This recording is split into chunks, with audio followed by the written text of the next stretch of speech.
Thank you, Duma, for those very kind words, and thank you to the organizers for inviting me here. It is certainly a pleasure for me to come back. I've, as Duma mentioned, went to, then it was called UCCB, so I guess I'm dating myself a bit. But it was really an incredible time for me, and I just want to offer a sincere congratulations to all those graduates who have done extensive work, in accomplishing, graduating here. And, it's certainly a huge accomplishment. So this is your day, this is your time, and congratulations for that. I believe, Duma, somebody mentioned there's 15 to 20 minutes, so if somebody can cue me a bit and let me know that if I'm running over, I don't see a cane, but, just let me know when I'm sort of going over a bit. As mentioned previously as well, I went to Cape Breton University. I don't want to say several. I was thinking how many years, when you get your mind going, and it's more than a couple, more than several, and when I really thought about it, it was about 23 years. So that's quite a while, and certainly things have changed for the better in terms of the university itself, but also the Mi'kmaq communities, and certainly this community of Membertou is no exception to that. So after 23 years, you sort of come back here, and I get to meet some of my teachers, and just the people that really helped me along the way. Just like many of the graduates here around your tables, there are many people that helped you along your way and in your studies. So sometimes when people hear what I do, I sort of get this certain look, some they just can't believe from the way it was that, I'm a lawyer and just I can't believe he's a lawyer. Some really, can't believe I'm a chief. They sort of wonder what's in the water in Paqtnkek, things like that. But when I come here, it is certainly like coming home, and events like this are special events because they're celebrations, and for Mi'kmaq people, celebrations are such a unique time. It's a time where, we get to come together and rejoice and have fun and share stories. And it has a way of sort of bringing down certain barriers and allowing people to connect on a very personal and intimate level. And so I'm quite honored to be part of that. I often thought that through celebration, it offers sort of an avenue for us to come together, sort of connect through our hearts. And when you have Mi'kmaq people coming together, it's sort of our hearts become our nation spirit. So I can sort of, I'm quite honored to be part of that. I just have, some brief words. I hope they are brief, because it is all about the students here. So the general format of my talk is, I just want to sort of go through some stories, I guess, some experiences I've had along the way. I know 23 years tends to go by pretty quickly, but I just wanted to, share with you certain snapshots along the way. As time goes on, your memory starts to slip a bit. And so, to the best of my recollections, I'm going to try to share certain things with you. And when I tend to think back in the past, I tend to think about it as a wide open meadow, where, there's a number of things, and, stories tend to sway with each passing wind. So to the best of my ability, I want to just sort of convey certain things about me and then talk a bit about my experience at CBU and then maybe just offer some, some lessons, that I've learned along the way. I mean, certainly these are personal teachings, so by all means, feel free to either adopt them or throw them in the garbage or whatever. I mean, it's largely up to you in that regard. So one of the things I just want to start out with, and it's more or less a recognition, chances are, I mean, like myself certainly, is the basic people that have really played a significant role for me is a number of Mi'kmaq women, both growing up and through my experience within the university setting. And for me, that began with my mother, Ann Prosper, who was basically a single mother of 14 children there on the reserve and in Paqtnkek. And, she raised us all in one household. And I certainly owe a lot to her. She taught me so many things. She really encouraged me in school. And I started thinking about it, and I used to think I never really missed a father because it was her. And one of the things that she taught me about was the sort of need to balance certain elements within each individual. And what I've learned from that is the balance between the masculine and the feminine, or the masculine divine and the feminine divine. Her being my mother and essentially father. And it was one of those things that I think, she sort of passed on to me, and for that, I am forever grateful. As a result of that, I had a certain respect, quite a bit of respect for, what she has provided to me. And obviously, if I forget that, I have 8 sisters, 7 of which are older than me, so they'll beat it in my head if I sort of get off track. But those early days, I believe I came here in '85, new, fresh off the res kind of thing. Wanted to sort of go somewhere and meet different people, and certainly that's what I did. And it didn't really work out for me the first time. Like many, certain things happen. I didn't really have these things called study habits, and lo and behold, I became a Christmas graduate, right? And so I was gone, and I was home, and I was getting tired of people coming by and the house and saying, the first things coming out of their mouth is, "So you flunked out of university." And so it got me to think, okay, I got to do something, and that led myself going to Boston and learning a trade, doing a trade in Boston, and then eventually thinking about coming back to university. And it's something to sort of embrace your fears of failure. I mean, we all have failure, certain ways, and I really owe a lot to a couple of people that I just want to give some recognition to.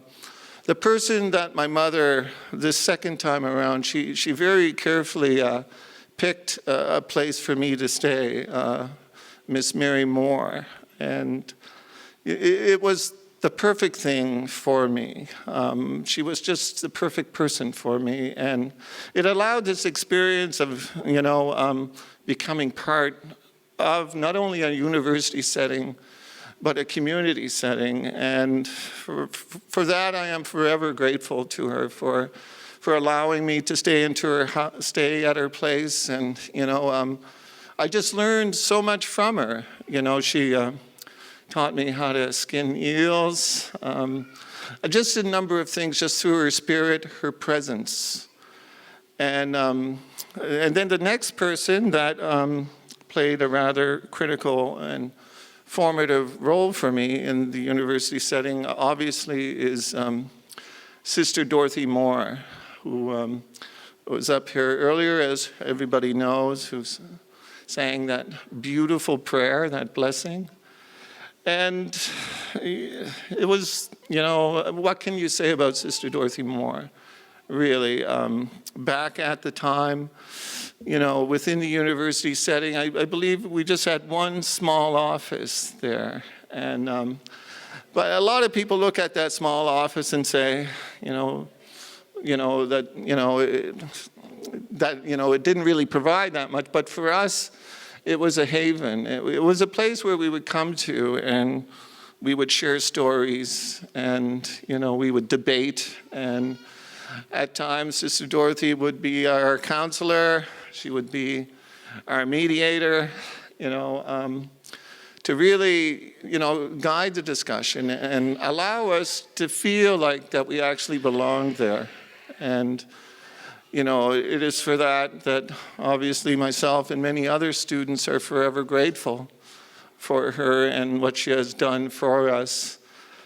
I think a lot of us really have tremendous and fond memories of Sister Dorothy, and I think all of us were sort of bidding to be your favorite. And I thought I was in the running there, of being the favorite, and then all of a sudden, I wrap your car around a telephone pole. So we all evolve, kind of thing, and just wanted to. But through that whole experience, it has, with these such powerful women, Mi'kmaq women, that it teaches you certain things about who you are, and certainly was the case for me. And last night I was sort of thinking about this event and wondering about what I'm going to say. Things sort of became blank, and then you start thinking again, and I was thinking about the transition of the way I thought about things back then and the way I think about things today. And one of the things that I want to share is I had certain concepts and notions about, everybody, when you're young and you're surrounded by a collective, a group of other Mi'kmaq people who are empowered with their history, with their culture. You want to change the world, you want to create revolutions, and you want to change specific things and many things. And so I've been thinking about that in my later years, and then I thought about revolution, and then I was thinking, what if I just remove the R, and just think about the word evolution instead of revolution. And then I was thinking, well, how is that going to be anyway? And then I was thinking, well, you just take the R out of revolution, the that sort of that you get sometimes when, I don't know, if you're communicating with somebody or, you see something. It's not a passive thing. It's more or less a thing that that comes with time and often involves less effort. So under that theme, I just want to sort of get into a couple of things that sort of are representative of that sort of change, that sort of transition. And so one of the things I just want to briefly talk about here is, and it was a concept that we would often discuss within our gatherings, and we were often curious about Mi'kmaq rights, Native rights, concepts like sovereignty, and it was no surprise that four of us within a certain core left UCCB, then it was called, went to law school, and back then notions of sovereignty for me meant the recognition of basic fundamental rights for Mi'kmaq people, rights to the lands, to the resources, and not just basic legal rights, but human rights. Having that ability for ourselves to determine our own destiny, to chart our own course, and a certain kind of recognition from government in terms of us being the first people on this territory, living within this territory. And with time, I find I get into different concepts of sovereignty. I find that, the concepts of sovereignty that I'm thinking about now more or less relate to the individual you know, an individual being sovereign within a community setting. And when I think about that sort of idea that we chart our own path. We are, you know, the creators of our own destiny. And often, if we listen long enough, we can hear that inner voice, or we can find that intuitive nudge that will help us to sort of make those decisions and chart our course for not only the betterment of ourselves, but our communities. So it's one of those things that sort of came along and sort of got me thinking through those late night hours of last night when I was thinking about this event. The other thing I was thinking about is I'm not sure about you, but I'm thinking differently about time. I'm thinking about time less in the sense of things being linear, you know, a distinct beginning, a distinct end, and I'm sort of looking at time now in terms of it being circular, like a circle or like a spiral kind of thing. And I was sort of reflecting back, thinking about last week, and then last month, and then last year, and then I was thinking, it doesn't seem like that anymore. It seems like yesterday. And I don't know if people are sort of finding that, but certainly for me, it is the case. So I see somebody pointing out their time. How much time do I got? 2 minutes? Okay, good enough. You're doing good, but hurry up.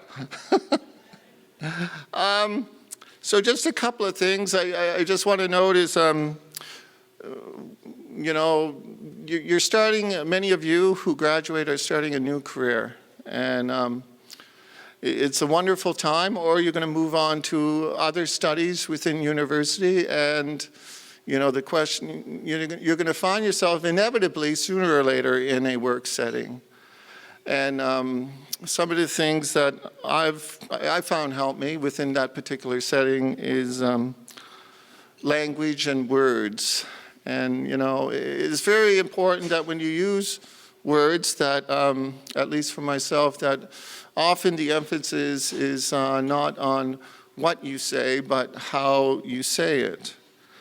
And with words, there is a particular sort of energy. The elder Lawrence Wells talked about energy, and certainly when we communicate and when we interact, there is a specific energy. And words in and of themselves can certainly create things in a split second. One of the things, how do I know that? Well, you know, I know that just through the experience in various settings of growing up.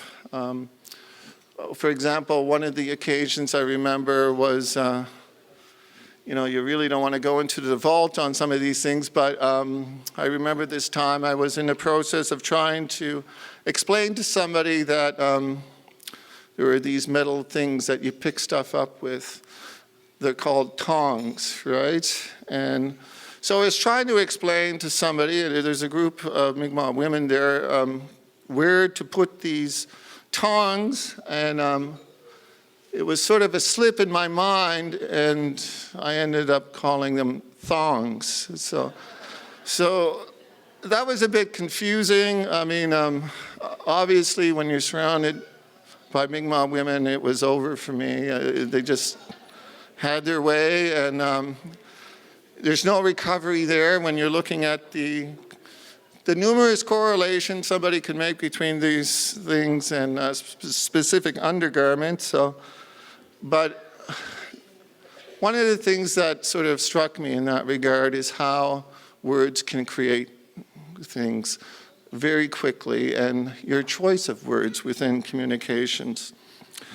There are a number of other things, but basically, what I want to sort of maybe sort of wrap this up with is that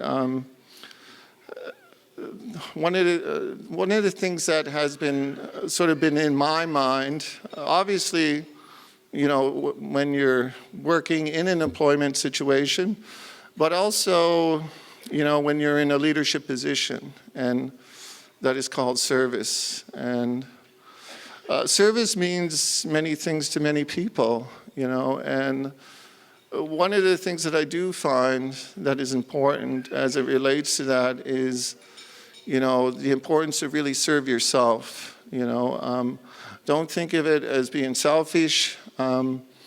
If you really don't take care of yourself first, then how can you take care of others? So with that, I just wanted to just share a couple of words. I know my time is running out, so I won't really hold you up in your meal as well. But again, congratulations to all the graduates. Your accomplishments are highly recognized, which they should be. And all the best of luck in your future endeavors. So thank you.